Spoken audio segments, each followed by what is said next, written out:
Good morning everyone. आज के जामाई षष्ठीर परेर दिन। जामाई षष्ठीर दिन जेहेतु मायेर पुजो थाके, तारपरे दई चिड़े এই সমস্ত খাওয়ার অনেক নিয়ম থাকে, তো সমস্ত কিছু সেরে মা রান্না করার খুব একটা টাইম পায় না। এই কারণেই জামাই ষষ্ঠীর দিন বিকেলে শুধু চিকেন কষা তেল পটল হয়েছিল। তো সেই জন্য আজকে সকাল সকাল সমস্ত বাজার এসে গেছে আর আমি আজকে রান্নাটা করব। এইদিকে ইলিশ ভাপার জন্য আমি সমস্ত কিছু রেডি করে ফেলেছি আর ওইদিকে মুড়ি ঘন্ট ডালটাও হয়ে গেছে আর মাটনটাও আমি ওইদিকে কিন্তু টক দই আর মিট মশলা মাখিয়ে রেখে দিয়েছি। আমার প্রায় অনেক কিছু রান্না হয়ে গেছে আর এদিকে পোলাওটাও আমার রান্না হয়ে গেছে। পাবদা মাছটা এখনও হয়নি, ওটা হবে। আর চিংড়ি মাছটাও কিন্তু এদিকে হয়ে গেছে। আর মা ওইদিকে আম কেটে রেখেছিল চাটনির জন্য। হ্যাঁ, রান্নাটা আমি করলেও সমস্ত কিছু আমার গুছিয়ে কিন্তু মাই দিয়েছিল। যেহেতু মা এত কিছু রান্না একসঙ্গে করতে গেলে অনেক টাইম লাগবে, সেই জন্য রান্নাটা ভাবলাম আমি করে নিই। তো রান্না আমার প্রায় সব হয়ে গেছে। এইদিকে আমি জামাইকে সুন্দর করে গুছিয়ে দিয়ে দিয়েছি। জামাই ষষ্ঠী বলে কথা, আর একটাই জামাই। তো জামাই এদিকে তাকিয়ে তাকিয়ে ভাবছে যে এত রান্না আমি কি করে খাবো। আর ও তো এমনিতেই একটু আস্তে আস্তে খাই, তো এই যে খেতে বসে গেছে, আস্তে আস্তে খাচ্ছে, ওর একটু খেতে টাইম লাগবে। তো এখানে মেনুতে কি কি ছিল তোমাদেরকে দেখাই, চলো।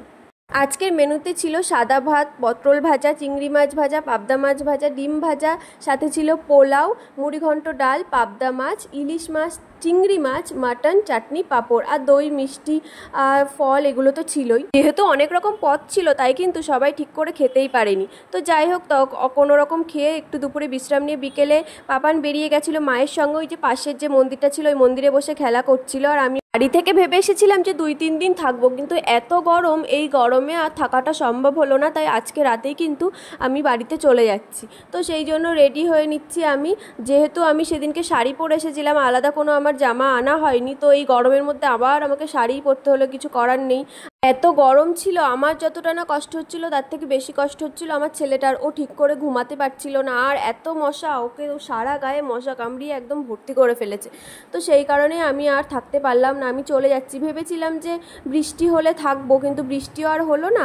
তো বাড়িতে আসার জন্য কিন্তু রেডি হচ্ছিলাম। আমার বাড়িটা যদি দূরে হতো তবুও আমি কষ্ট করে হয়তো থেকে যেতাম, কিন্তু যেহেতু কাছে তাই কষ্ট করার আর কোনো প্রশ্নই এখানে আসলো না। এত গরম, শাড়ি পরে মনে হচ্ছিল যেন আমার গাটা পুরো জ্বলে যাচ্ছে।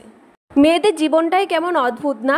আগে আমি এই ঘরটাতেই থাকতাম, এই ঘরের সমস্ত জিনিস ছিল আমার নিজের, আর এখন এই বাড়িতেই আমি এই ঘরটাতেই কিন্তু আমার জামা কাপড় থেকে আলাদা একটা ব্যাগে, আর আমি কিন্তু অতিথির মতন এখানে থাকি।